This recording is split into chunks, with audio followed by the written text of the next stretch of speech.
Ay, los Garys II. Siempre mostrándose perfectos e inalcanzables, proyectando lo que los hombres con baja autoestima o ego despedido desean ser a toda costa. Y ahora vengo yo, el elitista malo, a repudiar a los Garys II por el simple hecho de ser Garys II. ¿Seré un Garys II-fóbico? ¿Un amargado? ¿Un mala onda? ¿Alguien que se cree único y diferente? Bueno, depende con qué ojos se me mire. Por mi parte puedo decirte que hay Garys II que acepto y hay Garys II que no. Pero antes de hablar de todo esto hay que aclarar qué es un Garys II. Bueno, un Garys II podemos definirlo como ese personaje dentro de la obra que no posee defectos y que es bastante unidimensional. Es capaz de solucionar cualquier situación así tenga que inventarse un poder de la nada. Y resalta cualidades perfectas a modo de proyección del propio autor para sí mismo o para sus espectadores. Y a propósito, el femenino de este término es Merisu. Ejemplos de esto lastimosamente sobran. En el medio que a vos más te guste. Literatura, cine, juegos, series, anime. Y es quizás a lo que los creadores más acceden por un tema de que crear un Garys II es facilísimo. Literalmente no tenés que esforzarte en añadirle personalidad a un trasfondo.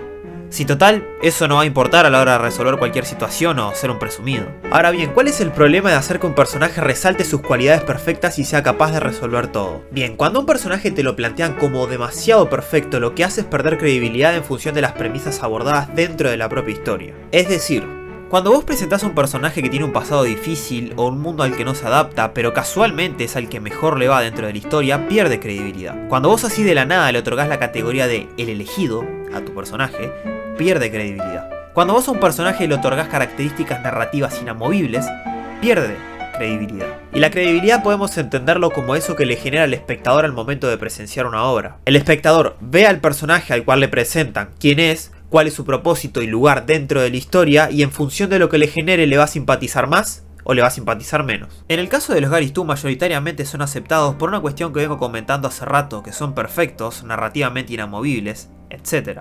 Pero un personaje no está ahí para que te caiga bien o mal, porque aparte eso es subjetivo, y no define si el personaje es bueno o malo, sino que un personaje está incluido en una obra por algo, o al menos debería ser así. Poco en Berserk está para aligerar la carga de la obra, insertando algunos chistes y reflejando la última pizca de humanidad y luz que a Guts le queda. El tío Ben es la persona que le dio valores a Peter Parker y que se usó en la historia para construir el personaje de Spider-Man en busca de mostrar un héroe altruista que de un suceso trágico, del cual fue el responsable, logró sacar su mejor versión. Darth Vader en Star Wars funciona como la gran tragedia del elegido que en realidad no fue. Funciona como el sepulto del Jedi Anakin Skywalker, quien iba a traer el equilibrio a la fuerza, y el nacimiento de un Lord Sith demostrando que el mal ganó. Y bueno, así podría seguir contando ejemplos de personajes y los papeles que cumplen en una historia. Ahora bien, ¿dónde entran los Garys II en todo esto? ¿Cómo relaciono todo lo que dije con el tema principal del video? Y bien, mayoritariamente el rol que cumple un Garys II es ser el protagonista, el personaje principal de la historia. El tema es que cuando su protagonista es Meliodas, Natsu Dragneel o Rey de Star Wars, te pregunto, ¿cómo hago yo para seguir viendo esa historia? Dicen Garys II o Merisu y pienso en esos tres y en otros más, les juro que es inevitable, pero me sirve ponerlos de ejemplo para retratar una opinión bastante prejuiciosa de lo que tengo en mente como Garys II. Ahora bien, ¿el Garys II es horrible? ¿Hay que erradicarlo? ¿Hay que prohibirlo? Te estoy rogando que dejes de consumir historias dando a un protagonista que tenga un harem, que es un macho alfa, que siempre destroza a las personas que se le ponen por delante, que se quede siempre con la minita, que no llore ni sufra, le den el poder más roto del mundo y que solo son válidos los personajes amargados, solos, tristes y que el hecho de que esté inmerso en un ambiente complejo automáticamente lo hace bueno. No. ¿Y sabes por qué no? Porque en este concepto que se le asigna a personajes malos como Meliodas, Natsu Dragneel, el espadachín negro de mentira, todos los personajes interpretados por Steven Seagal y Rey de Star Wars, también se le debe asignar a personajes como Dante de Devil May Cry, Goku de Dragon Ball o Batman.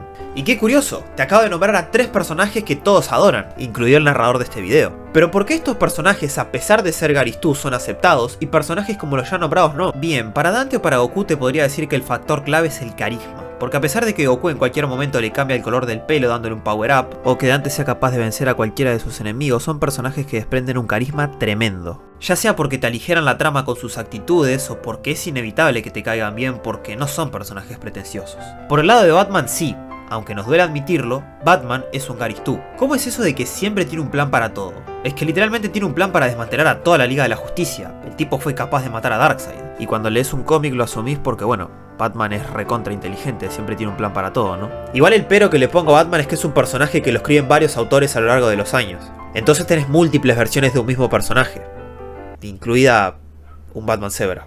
Pero bueno, lo que voy es que la aceptación de este modelo de personaje está muy ligada a su universo, a su contexto, a su historia, a lo que busca transmitir. Un Gary Stu como Meliodas no me transmite nada más que molestia porque buscan añadirle esa carga emocional penosa a un tipo que se pasa todo un anime siendo un presumido cuyas únicas intervenciones se resumen a querer ser mejor, manosear a Elizabeth y ser intrascendente. Parece más el pecado de la lujuria que el de la ira. Sin dejar de mencionar que no existe momento en el anime donde lo beneficien a cada rato. Un Gary Stu como John Wick es alguien que a pesar de ser disparado, pateado, apuñalado, chocado, me dan ganas de ver cómo se enfrenta a 300 hombres en una película. Aunque ahí ya es un tema de que la fotografía es preciosa, las secuencias de acción originales, y que la premisa de un hombre dispuesto a pelearse con el que sea porque le mataron al perro, es imposible que no te interese. Y no es hipócrita que uno como consumidor acepte unos Gary Stus por encima de otros, para nada. Es que la gente sabe diferenciar entre una cosa y otra. Sabe diferenciar entre una historia a la cual no le hace falta añadirle a los personajes esas microfallas intrascendentes, esas búsquedas personales mediocres y un trabajo de filosofía barato. Y la realidad es que hay personajes que son Gary Stu, que cumplen casi las mismas características que el Gary Stu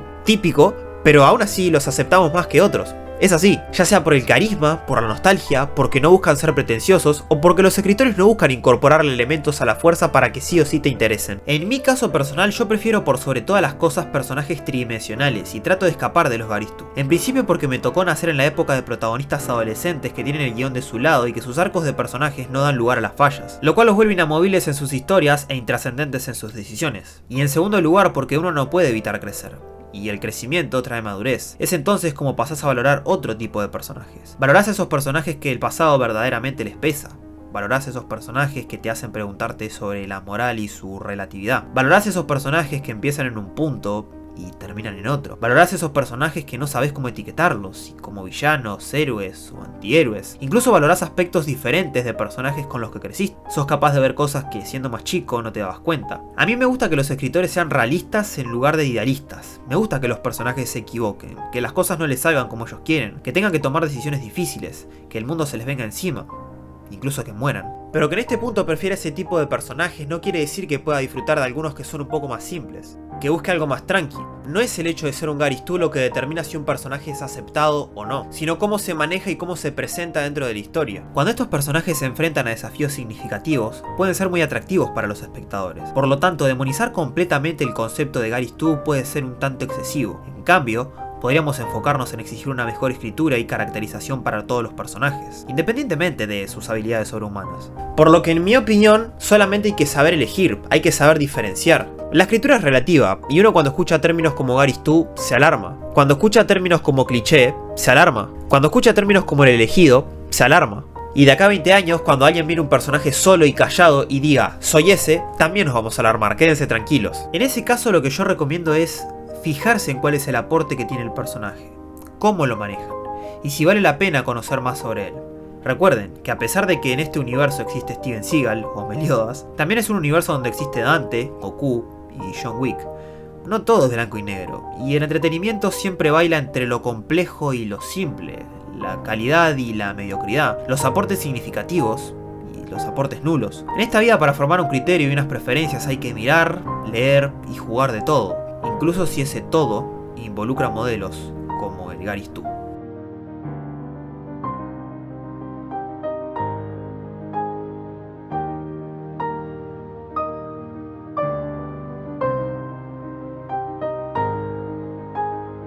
Che, estaba editando el video y algo que he notado es que siempre en todas las películas de John Wick tiene que haber una escena donde está Keanu Reeves, o sea, John Wick, persiguiendo a alguien con un arma adentro de un baile, ¿no? Adentro de un boliche, de una discoteca, antro, no sé, como le quieran decir. Y claro, siempre están pasando música techno, ¿no? Obviamente, para tratar de combinarlo con ese juego de neón tan característico de la saga John Wick, ¿no?